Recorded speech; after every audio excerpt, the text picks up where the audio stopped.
You won't believe what happened yesterday at Horse Guards Parade. A simple bow from a Japanese tourist to one of our King's Guards triggered something I've never seen in my 15 years of service. The horse stopped moving. The crowd went silent. And what the guard did next? It broke every protocol we've ever been taught. I'm Sergeant William Thompson, and I was there when it happened. Today, I'm going to tell you the real story behind this viral moment that's already been viewed 50 million times worldwide. But first, what you saw on social media was only 30 seconds. It's the full story. It's going to change everything you think you know about respect, tradition, and why the Japanese continue to amaze us every single day. Before we dive into this incredible story, hit that subscribe button if you want to hear more real stories from inside the British Royal Guard. We're sharing experiences you'll never hear anywhere else. And if this story moves you, and trust me, it will, let us know in the comments below.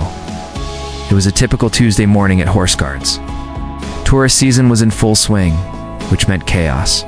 Selfie sticks everywhere, people shouting, children crying, and the usual crowd trying to get as close as possible to our guards and horses. I was supervising the morning shift when I noticed something different. In the sea of noise and commotion, there was this pocket of absolute calm moving through the crowd. A Japanese family, grandfather, grandmother, 2 parents, and what looked like their 10-year-old daughter, they moved like they had an invisible bubble around them. No pushing, no shouting, just peace. They weren't taking photos yet, weren't rushing forward. Instead, they were observing, watching our guard, James, and his horse, Wellington.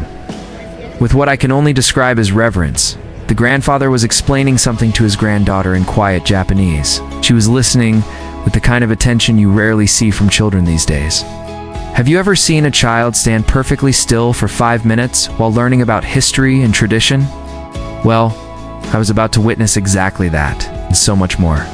What happened next was like watching a masterclass in respect and cultural understanding. The grandfather approached slowly, and I mean slowly, keeping a respectful distance of about 10 feet from James and Wellington. He didn't speak English, but his body language was universal. Dispored his camera, raised his eyebrows in a question, and waited.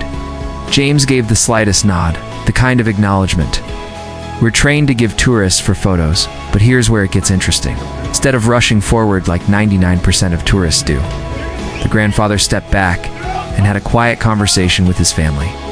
They positioned themselves even further away than before. The grandmother adjusted the granddaughter's posture straight back, hands at her sides. This wasn't just a photo opportunity for them. This was a moment of cultural education. The father took exactly 3 photos. Not 30, not 300. 3, and then the bow. It started with the granddaughter. She stepped forward just slightly and performed the most perfect bow I've ever seen from someone so young. Not a casual nod, a full respectful bow that lasted a full 3 seconds. Then the parents, then the grandparents. It's all 5 of them in perfect synchronization, bowing to James and Wellington. This is where the magic happened.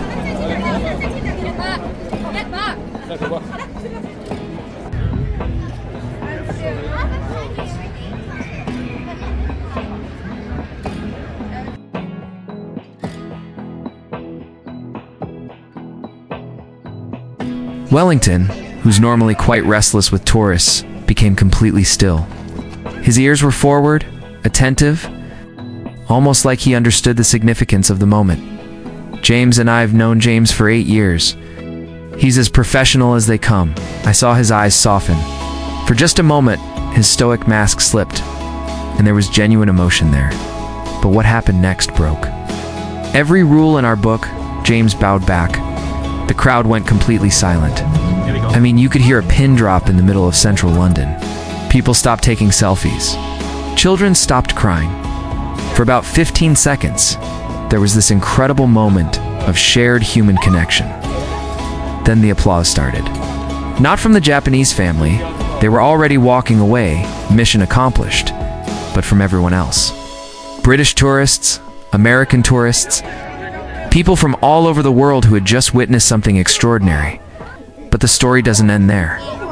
An elderly British gentleman approached me afterward. He had tears in his eyes. "Sergeant," he said, "I served in the Royal Navy for 30 years. I've never seen a display of respect like that." Those people understand what service means. A young mother with 2 children came up next. "How do I teach my kids to behave like that Japanese family?" she asked. What they just did was beautiful. See, here's what most people don't understand about what happened. This wasn't just about politeness or good manners. This was about recognizing the dignity in someone else's service. The Japanese family understood that James wasn't just a tourist attraction. He wasn't a living statue or a photo opportunity. He was a professional doing an important job. Carrying on a tradition that's hundreds of years old, they approached him the same way they might approach a temple in Japan, with reverence, with respect for the sacred nature of duty and service. And here's what really gets me. This kind of behavior from Japanese visitors isn't rare. It's normal. We see it almost every day from Japanese tourists. In my 15 years as a King's Guard, I've been poked, prodded, photographed without permission, and had people try to make me laugh, flinch, or break character in every way imaginable. But interactions with Japanese visitors, they consistently remind me why I'm proud to wear this uniform. They see the honor in what we do. They respond to it with honor of their own. Yesterday's viral moment wasn't an exception. It was Japanese respect culture working exactly as it should, teaching their children to honor service, tradition, and other people's dignity. So here's my question for you. In a world where respect for tradition seems to be disappearing, the Japanese family who bowed to James yesterday taught everyone watching something profound about human dignity and respect. They didn't just take a photo. They participated in a moment of cultural exchange that elevated everyone present. If this story moved you, please share it. Hit that like button, subscribe for more real stories from the Royal Guard, and tell us in the comments what's the most respectful thing you've ever witnessed. Because sometimes in a world full of noise, the most powerful moments happen in perfect silence. Thank you for watching. Until next time, this is Sergeant Thompson, reminding you that respect is a universal language, and some people speak it fluently.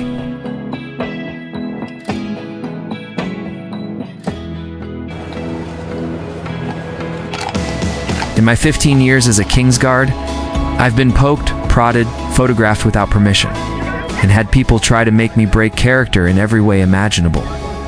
But interactions with Japanese visitors, they consistently remind me why I'm proud to wear this uniform. They see the honor in what we do, and they respond to it with honor of their own. Since this video went viral, I've received hundreds of messages from service members worldwide sharing their own experiences with Japanese visitors. The pattern is always the same: respect, gratitude, and genuine appreciation for service. In Japan, there's a concept called omotenashi, often translated as hospitality, but it's much more than that.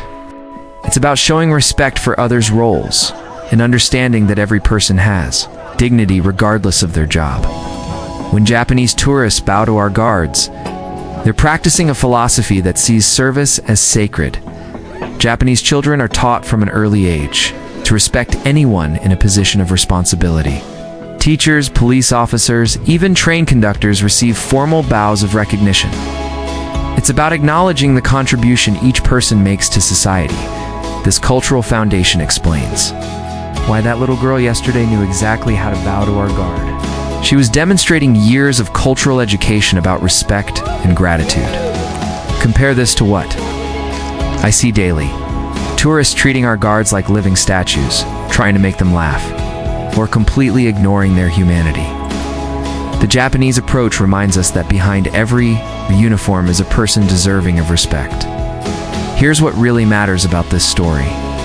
In our divided world, moments like these remind us that respect is universal, that dignity transcends language barriers, that some values honor, service, gratitude are understood by hearts everywhere.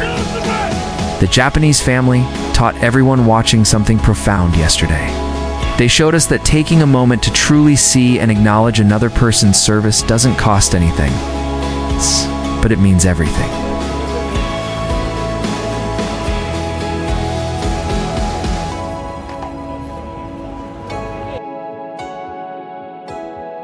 So here's my challenge to you. The next time you encounter someone in service, whether it's a police officer, a teacher, a healthcare worker, or a royal guard, take a moment to really see them. A simple thank you, a moment of genuine respect, can change someone's entire day. Because respect, like kindness, creates a ripple effect.